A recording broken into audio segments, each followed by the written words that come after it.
अब हम जिस चीज को पढ़ेंगे वो है इंटरफेरेंस। ठीक है, इंटरफेरेंस कल नहीं हुआ था ना, कल कहाँ तक हो गया था? कोहेरेंट और इनकोहेरेंट हुआ। कोहेरेंट और इनकोहेरेंट तक हुआ था, इंटरफेरेंस तक नहीं हुआ था। तो let us start interference of the waves. ठीक है, interference of the wave new topic हमारा है interference of wave. What is the interference, ये हम डिस्कस कर चुके हैं। दो वेव जब एक जगह पर आकर मिलती हैं तो वो क्या कहलाता है? इंटरफेरेंस। अगर दोनों का क्रस्ट मिलता है तो लाइट ब्राइट है। तो राइट। दोनों का अगर क्रस्ट मिलता है तो ब्राइट पॉइंट होता है, और वहां से जो वेव बनती है उसका एम्पलीट्यूड उन दोनों वेव के एम्पलीट्यूड के सम के बराबर हो जाता है। ठीक है, और अगर दोनों का ट्रफ मिलता है तो तब भी उनका एम्पलीट्यूड बढ़ जाता है और उन दोनों के एम्पलीट्यूड के सम के बराबर होता है। लेकिन अगर एक का ट्रफ और दूसरे का क्रस्ट मिलता है तो वहां पर डार्क पॉइंट मिलता है, वो दोनों एक दूसरे को क्या कर देते हैं? डिस्ट्रॉय कर देते हैं। तो जो जहां पर दोनों के ट्रफ मिलते हैं या दोनों के क्रस्ट मिलते हैं उस वाले इंटरफेरेंस को हम बोलते हैं कंस्ट्रक्टिव इंटरफेरेंस। क्या बोलते हैं? Constructive interference.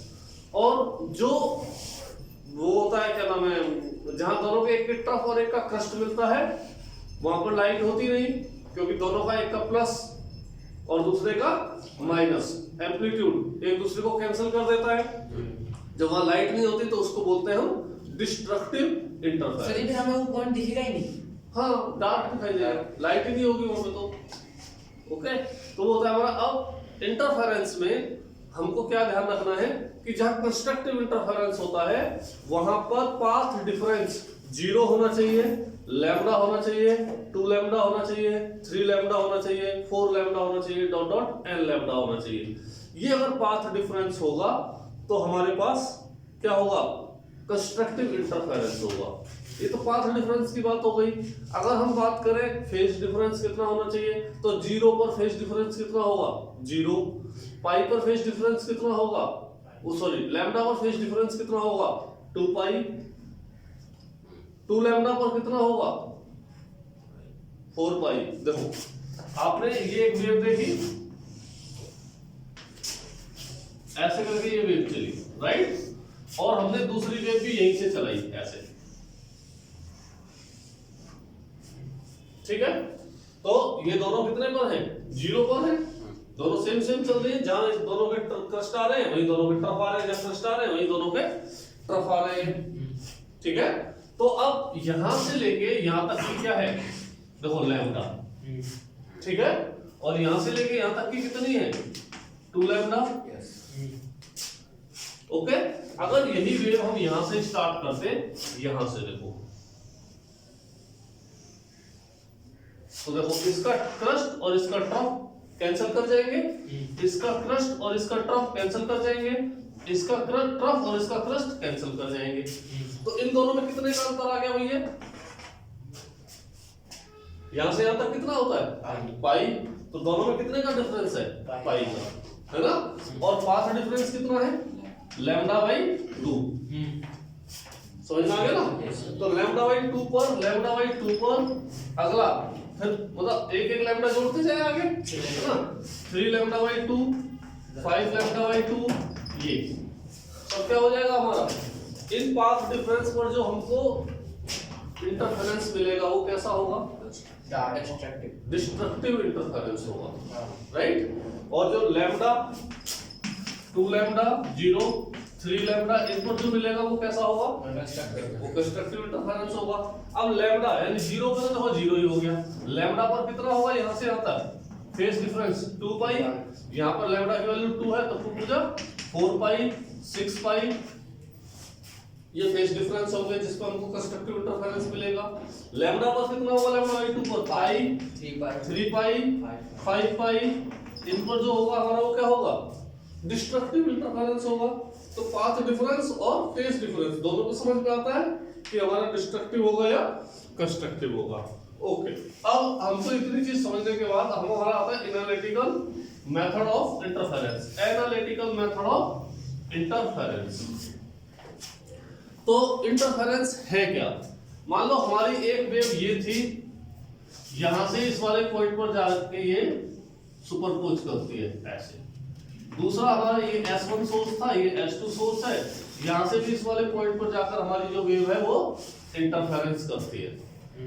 ठीक है, तो यहां से एक वेव निकलेगी जिसका एम्पलीट्यूड या तो ऐसे होगा या फिर उसका एम्पलीट्यूड ऐसे होगा। ठीक है, दोनों में से कोई भी एम्पलीट्यूड हो सकता है। ये जो वेव है, इस वेव का डिस्प्लेसमेंट कितना है? वहां पे फ्रीक्वेंसी की चेंज हो जाएगी जो नहीं, एक लाइट के लिए फ्रीक्वेंसी एक ही होती है। ये y1 है, y1 इक्वल टू इस वेव का डिस्प्लेसमेंट कितना है? ये एम्पलीट्यूड a1 है, तो इसका a1 cos से ले लेते हैं, cos ओमेगा t है ना। इसका डिस्प्लेसमेंट y2 है, तो a2 cos omega t plus 5 is the phase difference between both waves। ऊपर में भी तो होगा, कहाँ नहीं, वहां हमने ओमेगा मान लिया t, और यहाँ पे क्या मान लिया? ओमेगा t प्लस 5, यानी 5 का डिफरेंस दोनों के बीच में फेज के डिफरेंस में आ गया। भाई फेज डिफरेंस यही तो होता है, तो दोनों को सब्ट्रैक्ट करेंगे तो क्या आ जाएगा? ओमेगा मतलब 5, तो 5 is the phase difference between दो। अब देखो वेव चलती है ऐसे करके, ठीक है, ये वेव चल रही है, ये वेव यहाँ गई, वहां पर एक पत्ता पड़ा हुआ है, जब ये वेव यहाँ से जाएगी तो ये पत्ते को ऐसे उठाएगी, तो ये पत्ते का कुछ डिस्प्लेसमेंट होगा, अगर वो पानी में पड़ा हुआ तो है ना, तो वो डिस्प्लेसमेंट, यानी एक वेव पहुंचती है वो इस वाले पॉइंट को 2 सेंटीमीटर ऊपर उठाती है, ये वाली वेव पहुंचती है, ये भी उसको 2 सेंटीमीटर उठाती है, दोनों वेव पहुंचती हैं, तो ये पत्ता पहले से कम उठेगा ऊपर या ज्यादा उठेगा? ज्यादा उठेगा। अगर ये दोनों के ट्रफ मिल रहे हैं तो, दोनों के क्रस्ट मिल रहे हैं तब भी ज्यादा उठेगा, और अगर दोनों के ट्रफ और क्रस्ट मिल रहे हैं तो फिर वो वही रहेगा, उठेगा ही नहीं, डिस्प्लेसमेंट वहां पर होगा ही नहीं।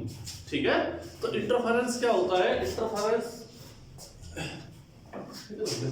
If two wave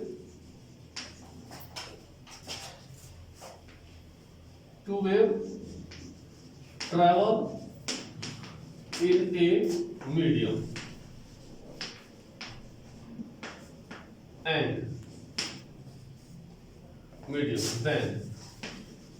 then interference of the wave is defined as sum of the vector displacement of the sum of the vector displacement of individual two wave, individual two wave is equal to the displacement of the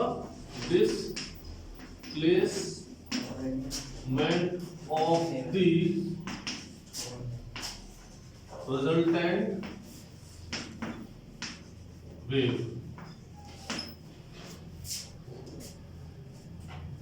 ठीक है, that means इसका displacement कितना हो जाएगा? Suppose करो y, तो vector displacement कितना है? y equal to y1 plus y2। y1 की value a1 cos omega t plus a2 cos omega t plus 5। अब देखो बेटा, यहां से हम दो काम कर सकते हैं। अगर हमने ये मान लिया कि इन दोनों वेव का डिस्प्लेसमेंट सेम है, यानी दोनों का a और a है, राइट, तो हम यहाँ पर a और a ले सकते हैं। अगर हम यहाँ पर a और a ले लेंगे सर जी, तो क्या डिस्प्लेसमेंट है, एम्पलीट्यूड है, amplitude not a displacement, sorry amplitude. तो दोनों के एम्पलीट्यूड कैसे हैं? इसका एम्पलीट्यूड भी a है और इसका एम्पलीट्यूड भी a है, ठीक है ना। मान सपोज करो तो ये दोनों a हो गए, तो इसमें से हम कॉमन निकाल लेंगे, कॉमन निकलेगा तो कितना हो जाएगा? cos omega t plus cos omega, तो इसमें हम वो लगा सकते हैं formula cos x plus cos y। कितना होता था? cos 2 cos x plus y upon 2 और cos x minus y upon 2, ऐसे लगा सकते थे, लेकिन अभी हमने कैसा मान लिया, दोनों का अलग अलग मान लिया। देखो उससे क्या होगा, उससे एक ही बार में काम हमारा खत्म हो जाएगा, एक ही बार में काम खत्म हो जाएगा। ठीक है, तो ये हमारा हो गया। अब हम यहाँ से इसी को स्टार्ट करते हैं, लेकिन हमने A1 A2 लिया है, इसलिए हमको इसको करने का तरीका थोड़ा सा चेंज करना पड़ेगा। उसमें हम क्या करेंगे, इसको A1 cos omega t as it is plus A2, इसका फॉर्मूला खोल दो cos x प्लस y से, कितना हो जाएगा cos omega t cos phi minus sin omega t sin phi, right, multiplied by A1 cos omega t plus A2 cos omega t cos phi minus A2 sin omega t sin phi। Okay, yes sir. इसमें से देखो, इसमें से what is anything is common, cos omega t is taken, तो A1 plus A2 cos phi minus A2 sin phi is here and sin omega t is put there, ऐसे, ठीक है। Late, अब यहाँ पे थोड़ा सा सपोज हमको लेट करना पड़ेगा, let A1 plus A2 cos omega cos phi is equal to R cos theta, और A2 sin phi is equal to R sin theta. This is the equation 1, this is the equation 2. Now ये कितना हो जाएगा, देखो R क्या है, R is the amplitude of this resulting wave, ठीक है। तो हम यहां से इसको क्या लगाएंगे, ये हो जाएगा R cos omega t cos theta, therefore y is equal to R cos omega t cos theta minus R sin omega t और sin theta. R is taken cos omega t cos theta minus sin omega t sin theta. This is R and the formula is cos omega t plus theta, this is the y। तो देखो हमने क्या किया था, हमने यहाँ से क्या चीज देखी, अगर हम दो सिंपल वेव लेके चले तो जो वेव हमको मिलेगी वो भी कैसी मिलेगी, उसी की नेचर की मिलेगी। यानी अगर हमने सिंपल वेव लेके चले हैं तो सिंपल वेव मिलेगी, वो हार्मोनिक मोशन करती हुई जाएगी तो वो भी हार्मोनिक मोशन करती हुई जाएगी, राइट। यानी जो वेव हम दोनों यहाँ सुपरपोज कर रही हैं, जो रिजल्टिंग वेव मिल रही है उसकी नेचर भी कैसी है, जो दोनों वेव्स जैसी थी उसी की नेचर में हमारी नेक्स्ट वेव मिल रही है। फर्क क्या है, इनका एम्पलीट्यूड A1 A2 था और इस रिजल्टेंटिंग वेव का एम्पलीट्यूड क्या आ गया है R, ठीक है। ये दोनों के बीच में फेज डिफरेंस कितना था फाई, और इस रिजल्टेंटिंग वेव का फेज डिफरेंस कितना हो गया है विद देम थीटा, ठीक है। तो फेज डिफरेंस बदल गया है और एम्पलीट्यूड बदल गया है। तो हमने बताया था एम्पलीट्यूड तो इंटरफेरेंस में बदलेगा ही, या तो बढ़ेगा या तो नहीं बढ़ेगा, ओके। तो यहां तक अभी आप पहले उतारो, फिर आगे इसमें से थोड़ा सा इरेज करके दोबारा से आगे करते हैं क्विक। सर जी चलो देखो, है ना, अब क्या करेंगे, square of the equation 1 and 2, ठीक,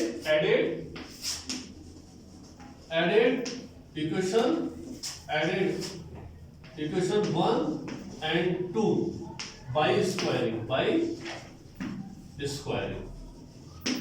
तो देखो करेंगे, कैसे करेंगे, A1 plus A2 cos phi का whole square plus A2 sin phi का whole square is equal to R square cos square theta plus R square sin square theta. देखो दोनों को स्क्वायर किया और ऐड कर दिया, इसे खोलो, A1 square plus A2 square cos square phi plus 2A1 A2 cos phi plus a2 square sin square phi is equal to r square because r square is taken, then cos square theta plus sin square theta is equal to ये भी बनो तो a1 square plus a2 square। देखो इन दोनों में से हमने a2 square is taken common, तो cos square phi plus sin square phi is 1 plus 2a1 a2 cos phi is equal to r square। Therefore we say that r square is equal to a square plus a2 square plus 2a1 a2 cos phi। This is the resultant amplitude of the resulting wave। ठीक है, तो resulting amplitude हमको ऐसे निकालना है।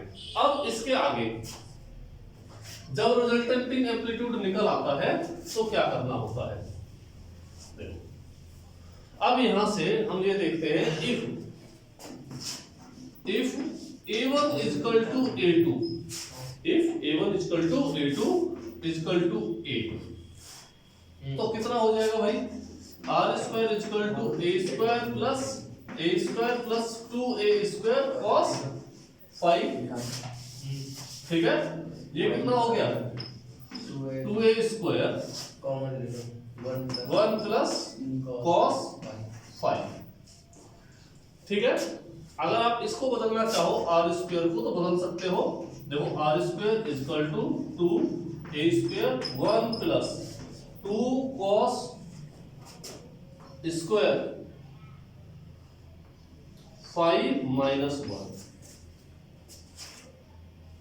ठीक है, half में तोड़ दिया ना इसको, हाफ में, है हाफ में। तो ये r कितना हो जाएगा भाई, r square is equal to 2 2 जा 4 a square cos square 5 upon 2। ठीक है, और अगर हम यहां से r की वैल्यू निकाल रहे हैं, r की वैल्यू तो कितनी हो जाएगी 2a स्क्वायर cos 5 अपॉन 2। ठीक है, 2a a आएगा, सॉरी स्क्वायर नहीं a। ठीक है, अब देखो if phase difference is 0, 2 pi 4 pi ऐसे करके, यस सर। therefore r कितना हो जाएगा सब के लिए, 2/2 माइनस ये तो 0 हो गया, cos 0 की वैल्यू 1 तो 2a कितना हो गया 2a। यानी दोनों का एम्पलीट्यूड हम क्या बता रहे थे, दोनों का एम्पलीट्यूड ऐड हो गया। उसका माइनस हो गया इससे सर 2 पाई में -1 नहीं आएगा शायद, नहीं cos 2 पाई पर -1 नहीं 2 पाई रखेंगे पाई की जगह, हाँ 2 से कट जाएगा 2 पाई की जगह, पाई बचा, पाई कितना हुआ -1। हाँ तो -1 पे भी आएगा। ठीक है, अच्छा उसके बाद दूसरे पे आते हैं, इसे मिटा दें।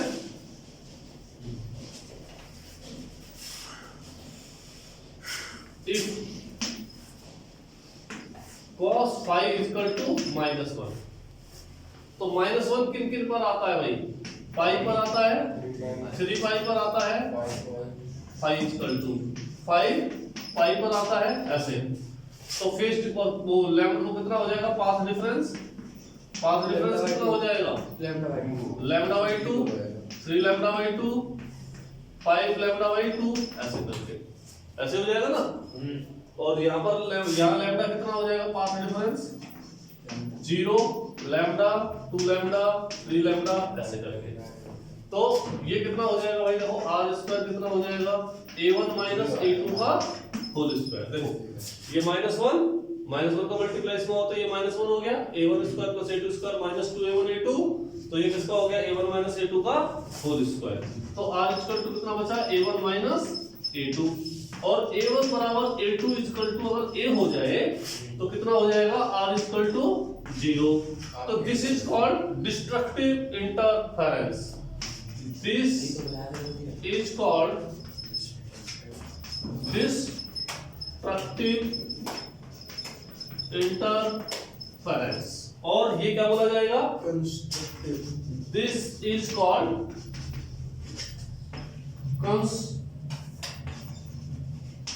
Destructive interference, right? Constructive interference और डिस्ट्रक्टिव इंटरफेरेंस करो। ये तो आपने सर पहले बताया था ना, पहले थ्योरी बताई थी, बताया था ये 22 पे यहाँ पे।